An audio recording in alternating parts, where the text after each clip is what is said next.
Salam guru penggerak. Kali ini saya akan bicara tentang koneksi antar materi, kesimpulan dan refleksi modul 1.1 oleh Septian Lukman Hakim Isneni Putra, calon guru penggerak angkatan 11 Kabupaten Pasuruan. Pertama, kita akan bicara tentang filosofi pemikiran KHD. Tujuan pendidikan merupakan menuntun segala kodrat yang ada pada anak-anak agar mereka dapat mencapai keselamatan dan kebahagiaan yang setinggi-tingginya, baik sebagai manusia maupun sebagai anggota masyarakat. Di sini dapat dipahami bahwa pendidikan hanya menuntun, hanya mengarahkan apa yang sudah ada pada diri anak. Yang kedua, dalam menuntun, pendidik memberikan kemerdekaan belajar namun tetap ke arah yang dapat kita lakukan sebagai pendidik. Yang pertama, pendidik harus berpihak pada peserta didik atau student center. Yang kedua, pendidik harus mampu mengenali karakter peserta didik. Yang ketiga, pendidik harus menuntun peserta didik sesuai kodrat alam dan kodrat zaman.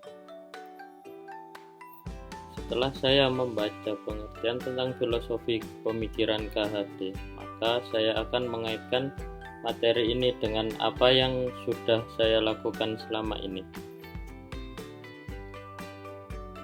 Apa yang saya percaya tentang peserta didik dan pembelajaran di kelas sebelum mempelajari modul 1.1.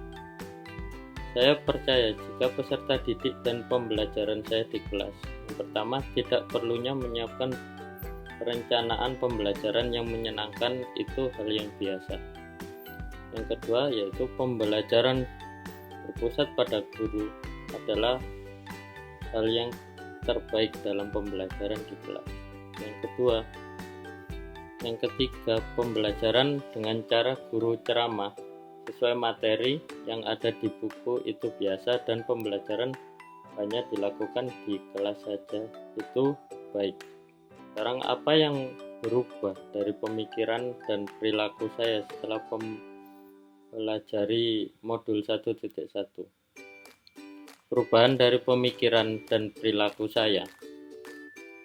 Yang pertama, berkolaborasi atau berdiskusi tentang rencana pembelajaran dengan teman sejawat agar pembelajaran dapat lebih menyenangkan.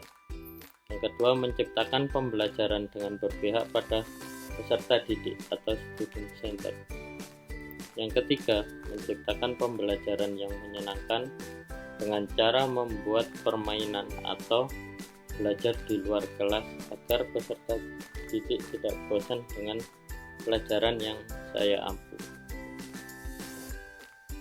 Apa yang diterapkan dengan baik agar kelas mencerminkan pemikiran KHD? Yang harus saya lakukan agar kelas dapat mencerminkan pemikiran KHD. Yang pertama, yaitu menyiapkan dan membuat perencanaan pembelajaran yang menyenangkan dengan berdiskusi sesama teman sejawat agar pembelajaran lebih menyenangkan. Yang kedua, melakukan pembelajaran di kelas dengan berpihak pada peserta didik atau dapat disebut dengan student center. Jadi di sini berpihak kepada murid, bukan guru sebagai penceramah saja. Yang ketiga, menjadikan pembelajaran di kelas yang menyenangkan dengan cara permainan atau di luar kelas dan sebagainya. Terima kasih. Demikian dari saya. Salam guru penggerak.